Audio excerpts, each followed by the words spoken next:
ये सुनकर के बुरा लगता है कि एक वैसा शब्द बोला गया है, लेकिन जब ये श्लोक की व्याख्या आप सुन लेंगे तो आपको बुरा नहीं लगेगा।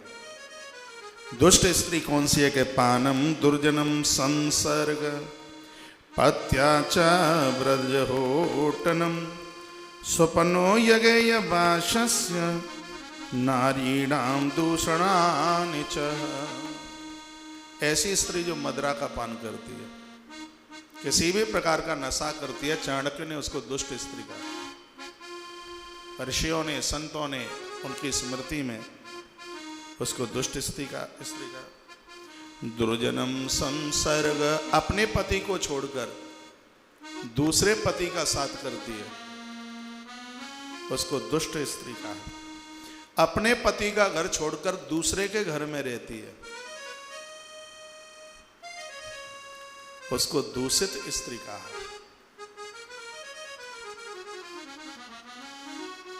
और इतना ही नहीं, वो इधर उधर घूमती है, स्वेच्छा से घूमती है, बिना काम की घूमती है, उसको दुष्ट स्त्री कहा। ऐसी स्त्री को कितना भी दे दिया जाए तुम्हें खोखला कर देगी, तुम्हें खाली कर देगी, और वह कभी यह नहीं कहेगी कि अब मुझे नहीं चाहिए। कितना भी बड़ा विद्वान और कितना भी धनवान व्यक्ति क्यों न हो, ऐसी स्त्री के साथ वह कभी सुखी नहीं रह सकता। ऐसा मत आचार्य चाणक्य का है। किसी भी स्त्री का चरित्र यदि गिर जाए, चाहे वो पुरुष हो चाहे स्त्री हो, जिसका चरित्र गिर जाए तो उसकी समाज में निंदा होती है। चरित्रहीन स्त्री और पुरुष पशुओं से भी गिरे हुए होते हैं, जानवरों से भी गिरे हुए होते हैं, जिनके पास चरित्र नहीं है। सुनिए,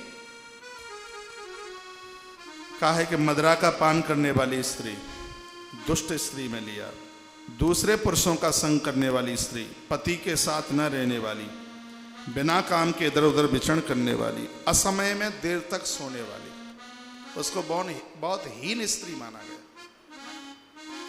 तो सूर्य उदय के बाद भी दोहरे दोपहर तक बिस्तर पर चारपाई पर पड़ी रहती है, उसको दूषित स्त्री कहा है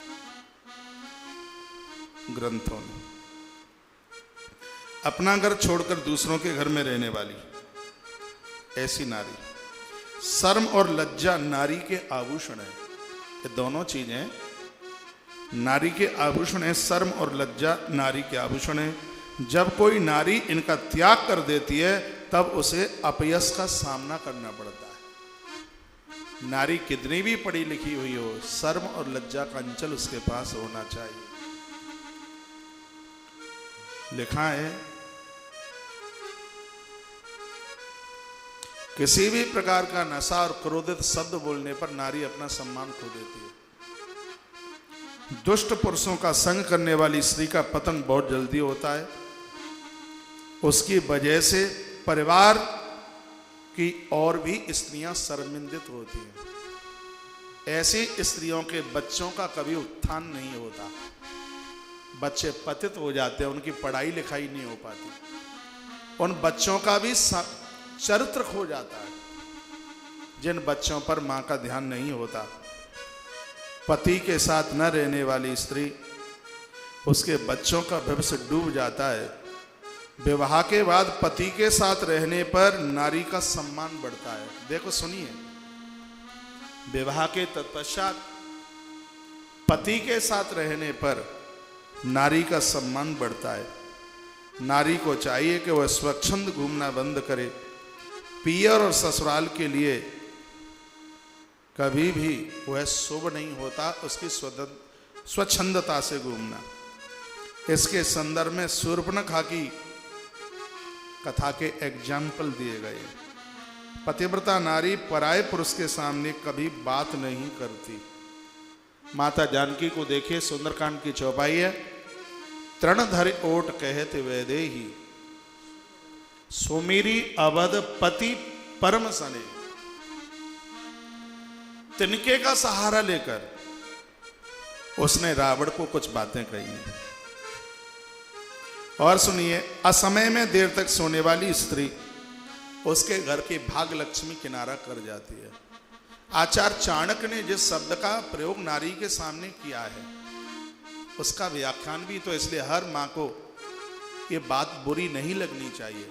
जो दोहरे दोहपर तक बिस्तर पर पड़ी रहेगी तो उसको तो बुरा लगेगा, अब लगेगा तो लगे। हाँ, वो चाणक्य से लड़ने को जाए मगध में कि तुमने ऐसा क्यों लिखा, क्यों बोला, ये तो उन्होंने बोला, मैं सुना रहा हूं आपको, इसमें मेरी तो कोई बात है नहीं।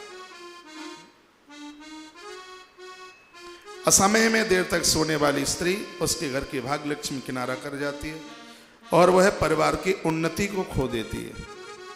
और एक शब्द और सुन लीजिए, शारीरिक और मानसिक रूप से वह रुग्ण हो जाती है। तो बहुत देर तक बिस्तर पर सोती रहती है ऐसी स्त्री, दुनिया की बीमारी शरीर में और दुनिया की बीमारी माथे में घुस जाती है। हर समय सोचती रहती है परिवार का क्या होगा, पियर का क्या होगा, इनका क्या होगा, उनका क्या होगा। क्रोध के मारे तबला चढ़ा रहता है। चाहे स्त्री और पुरुष हो, उनका मानसिक और उनका शारीरिक दोनों प्रकार से उनका पतन हो जाता है। गुरु गीता में तो लिखा है कि उनके चरित्र का भी पतन हो जाता है। इसलिए बिस्तर भोर में समय से ही छोड़ देना चाहिए। तत्पश्चात पिता और पति से बढ़कर नारी के लिए कोई तीसरा घर नहीं हो सकता। या तो पति का घर और या फिर पिता का घर।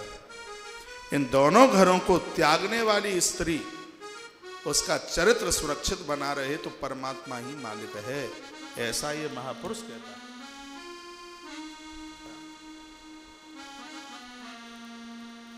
क्या लिखा, दूसरे के घर में कितने भी ऐशो और आराम हो, अपना टूटा झोंपड़ा इंद्र की अमरावती से भी अच्छा लगता है।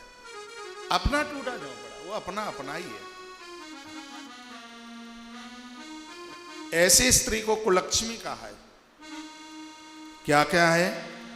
जो स्त्री मैली और कुचैली रहती है, स्नान नहीं करती, अपवित्र स्थिति में रसोई और मंदिर में चली जाती है, वह कुलक्ष्मी है। वहां संपदा और वहां सुख और शांति कभी ठहर नहीं सकती। पराये पुरुषों में जिसका मन रमता है, चाणक्य कहते हैं ऐसी स्त्री से भगवान बचाए, व्यक्ति बिना विवाह का रह जाए। जो स्त्री दूसरे पुरुष में चिंतन करती है, परमात्मा उससे बचाए। जो बात बात पर गुस्सा करती है, मिथ्या बोलती है, जो अपनी संतान से स्नेह नहीं करती, घर में यहां तक बड़ों पर हाथ भी उठा देती है, और जो सिर्फ अपने बारे में ही सोचती है, चाणक्य कहते हैं कि व्यक्ति कितना भी बुद्धिमान और धनवान क्यों ना हो, वो सुख के छड़ों में नहीं रह सकता। सीधे चाणक्य नीति पढ़ लोगे तो छोटा सा अर्थ है उसमें, हाँ? व्याख्यान उसके बड़े लंबे हैं।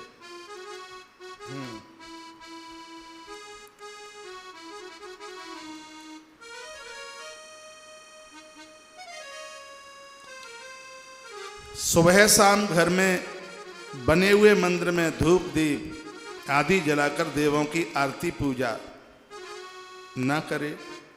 घर से कभी किसी को भूखा न जाने दे।